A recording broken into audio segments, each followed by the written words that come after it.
the deer. So we're going to start with if we can see this deer. Well, So why don't Steve, tell I? me if you can see the deer. Can you see him Yes, now?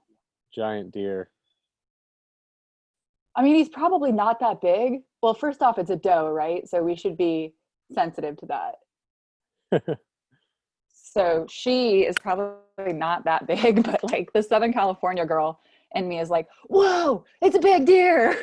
Yeah, Like, I know. We have this whole family that travels through our yard, and apologies in advance for loud road noises. I also just went outside to sit outside. We've got this kind of creek that goes oh, down it's there, beautiful. and this one family of deer will come through multiple times a day, and sometimes it's like 15. It's a little frightening at Yeah. first. Well, so it's kind of like my version. Okay, so first off, for everybody listening, I know we just jumped into this conversation, but Steve and I were talking about like just having a regular discussion, and that's the whole purpose of these difference makers discussions. And then this big deer went through my front, no, it didn't come through my front window, but like walked by. So I was like, we got to hit record and like show. I was in the middle of saying like this would be like if Steve was just hanging out at my house and we were having a discussion. And so we brought you into the middle of our live discussion Yeah. on this big deer in the middle of nowhere. But what I was saying is I feel like it's my version of the Venice canals of like I'm seeing more deer and like more wildlife. And you know, I ride. And so I've been riding these, we're making like new trails and stuff. Uh-huh. And so it's just kind of crazy because I've seen like a huge owl. I've seen, you know, obviously some deer. They're the most frightening things to see on horseback because to a horse, like any kind of rustling in the trees has got to be a giant horse-eating monster. Um, but yeah, like it's just been kind of awesome. I don't know. Are you going into, because I know you're still doing the recording, so are you going back into Gather? I actually just came from there, our last day there, because we moved offices. Um, Okay. but yeah, our team has been primarily remote, although we just started doing 3 half days a week together in person, which feels like uh, just glory.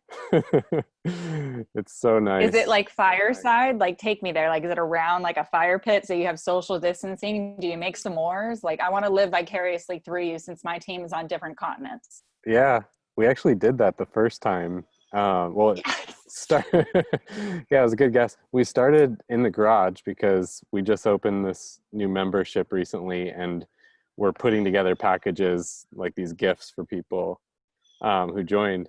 And so we were in the garage, kind of assembling.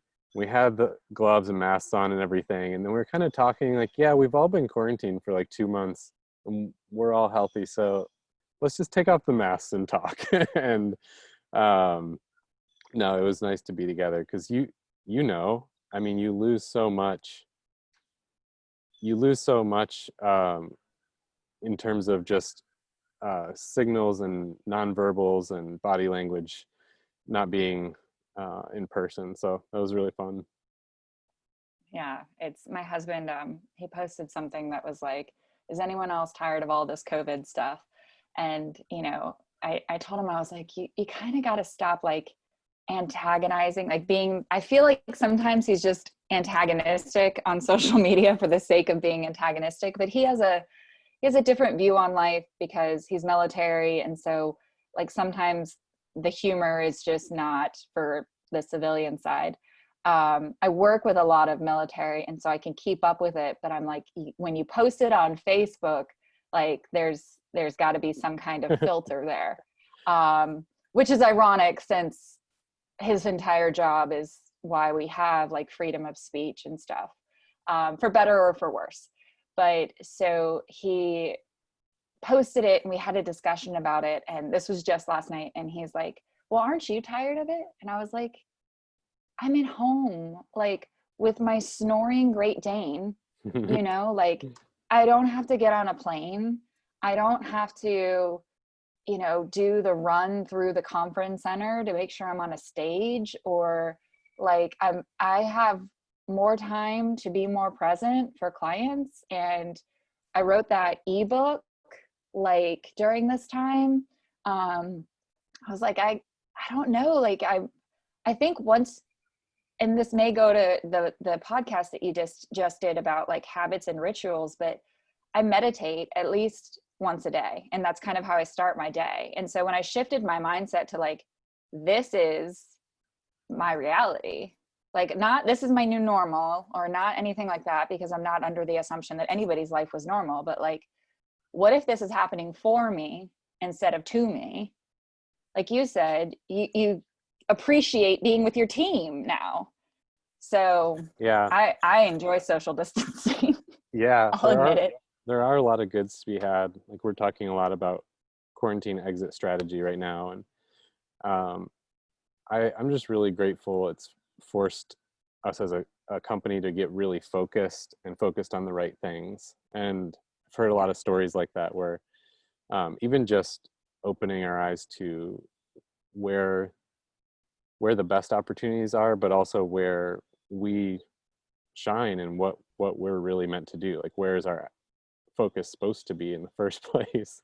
And you mentioned the quarantine. Like here's my concern right now. I think that this next phase of however many months will be harder than the quarantine in a lot of ways, because at least then for a couple months it was a really clear rule, like here's what everyone's supposed to do, black and white, end of story. But now we're entering this gray phase where the rules aren't very clear. Everyone kind of makes them for themselves in a sense. And I'm just concerned. You mentioned like meditating and mindset.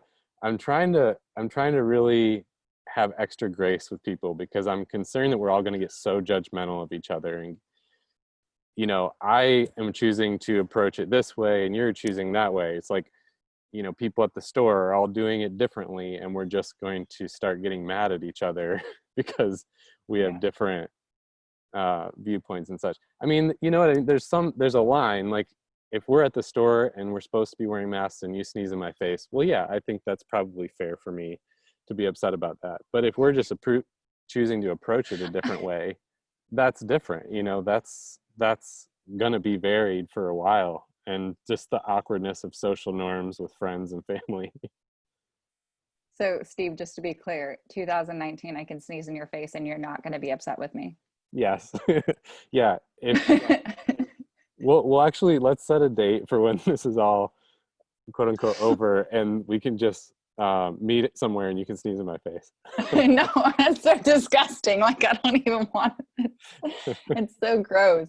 I one of my friends posted like he's got several children and he's, quarantined, and he's out on the West Coast, and he took a picture of his kids and he's like, the irony in the fact that I'm quarantined with 4 living, breathing petri dishes, like COVID doesn't know like anything against, or doesn't have anything against these guys, because they're, I don't know, we have a 3-year-old and she is constantly like has snot running down her nose and just like coughing, and you're like, is she sick or is she just like, Yeah. it's I don't know. The older one, it's 5 years between them, so I often find myself being like, was this how it was? And what I've learned is, just like in business, every business owner is different, every kid is different,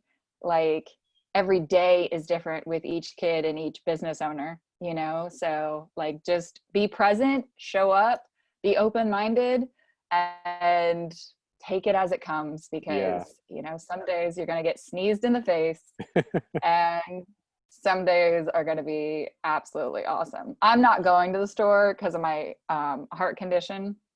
I fall into that immunocompromise. So I love the fact that we live way out in the country. And so like we do one like in town run, and then everything goes in the garage and is decontaminated and then brought into the house. And I am not involved in any of that because I'm immunocompromised, and I sit on the porch with a big smile on my face.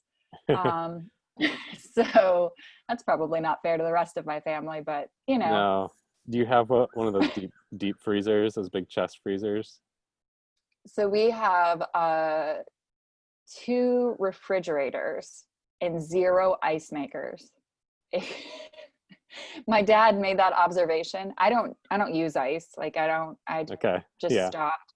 I think it I was at a tournament or something for softball, and this performance person said like drinking like room temperature water was better for your body than the shock of like an iced Gatorade or ice water or something like that. Like, and then when I got diagnosed with my heart condition, they also told me like drinking.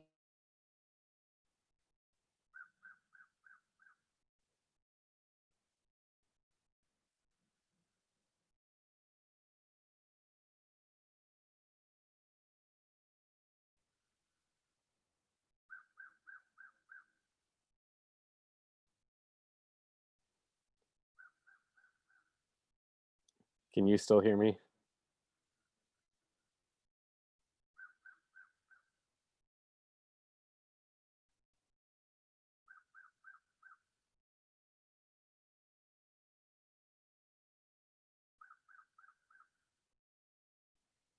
There we go. All right. Hey. That was just like a brief pause. But my dad came over this weekend and he's like, "You don't have ice?" And I was like, "No, I don't have ice." So, and I lived in Ecuador for a bit, and like I don't know, it's when we lived in Southern California, the one thing when we went to Mexico, like for a surf trip or for, going to the sand dunes or whatever, was like you don't drink the water or the ice. And so like when I went to Ecuador, I didn't have any ice. And so, but it was just so funny because it literally was Sunday where he's like, "You have 2 refrigerators and 2 freezers, no ice." Yeah. Yeah, I've lived my life without ice for however long. And that's the thing. I even order no ice if we go to a restaurant. I don't know. I wouldn't complain. Is this Marquette? I have to know. Oh, on the shirt. Yeah, it's Yeah, kind of awkward angle because I'm in one of these Adirondacks leaning back. Michigan, it is. University of Michigan. Oh, Michigan. Okay.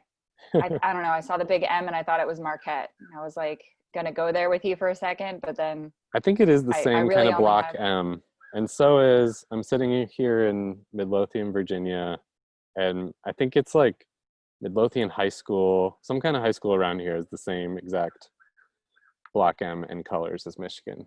So, So you're just open to receiving all of it. sure, yeah. So 3 times a week, half days with the team. What is one other silver lining that we can leave with before we transition out of this discussion? Well, I would say what you and I were chatting about right before we started recording, which is the um, just rhythms. And I like the word rhythms, but habits, routines, you can call it a lot of different things. But I think there is a real opportunity right now, and if anyone hasn't yet, I would encourage them to kind of just evaluate your routines. And I feel like for a lot of people, they've been forced to look at that and maybe never had in their whole life. But I know for me, it's been good to look at, how do I use my time? What do I take in? What do I put out there? Um, and really start to hone in those routines. I was just thinking about this driving back from the office today because I haven't really been driving anywhere for months. And it was so nice and so energizing just to listen to a podcast, which was part of my routines before. Like on my commute, I always listen to certain podcasts.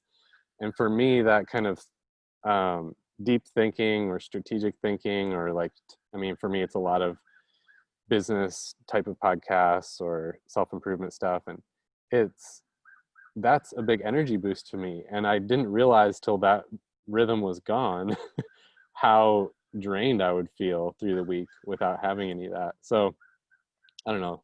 You probably have a million examples too, but I think for me, a silver lining is definitely um, looking at rhythms and routines that are in our life. Because whether it's not a question of if we have them or not. We all have them. The question is, Mm-hmm. did you make them intentionally or not, or did they happen to you? And So I feel like that's a big win for people right now who are taking some time to think about it. Yeah, that awareness is gold, you know, just that awareness, like you said. So it can happen to you or it can happen for you, and with intention. So I think my silver lining is this. You know, you and I have worked in literally the same spaces, but never really had the chance to sit down and like we've always done it in kind of a social setting, and so this is one of many opportunities to intentionally collaborate, intentionally sit down and have a meaningful conversation, and not make it like let's grab coffee, but like me show you my giant deer, you know, and like, you know, for you to tell me kind of what's on your mind. I like, I'm honored and blessed that you took the time to share that with me. And I feel like I'm just able to be a little bit more present than, and it means more. I'm not taking it as for granted as if you were just like, hey, why don't you just come down and let's have coffee? You know, like you cut out this part of your day to be able to have this conversation. And we got to know each other as humans instead of like, what can you do for me or what can I do for you? And that's not how either of us operate, but it was just kind of the cadence of life, you know, and like the vibration of what was behind every meeting. Um, and so to be able to connect with somebody else that I know for a fact, and we'll have Steve's information posted below with his gorgeous face and link to all of Steve's goodness, but you know, he's a business owner that is doing it to make a difference and doing it to, you know, in an intentional, meaningful way, not just growth for growth's sake, but growth for the sake of making a difference. So that's my silver lining, is the fact that you and I got to connect. Yeah, yeah, I agree with that. I think it's fun to um, have this channel, this kind of Zoom or video conferencing channel, really focus us in more like that. Apart from the fact that my back hurts more now because I'm sitting in this square frame all day and not moving. But yeah, I haven't mastered like the like pushing on the frame thing yet. it's pretty. I've tried it a couple times, but I gave up on the virtual backgrounds because I was reading like Psychology Today, and they said that like people don't trust. There's not as much trust if you have a virtual background versus like my kid's bookshelf and my sleeping. Oh, just so you get Guinness in here, my sleeping gigantic beast. You know, so it's not an interaction with Bunny unless you get Guinness. So yeah, but I love your bird too. Your bird in the background. That's, He's I got don't a know lot if of, you have that bird like on cue. yeah, he's got some beef with me, or he just has something to share. I guess he's waiting for us to chime him in. Uh, Yeah, well, if somebody speaks bird, or you know, like maybe it's like I am Groot, we have to get some kind of translation going. So if anyone has that I don't app, know. please let me know. I'm sure it's in Google Translate, so you just have to run through it. Midlothian neighborhood bird. Yeah. All right, Steve, I'm gonna let you go, and thank you for being here. Thank you for making a difference, and I will put all the stuff below on the website, and then I'll share it with you when it's all good and live. Yeah. Thanks for having me. All right, bye.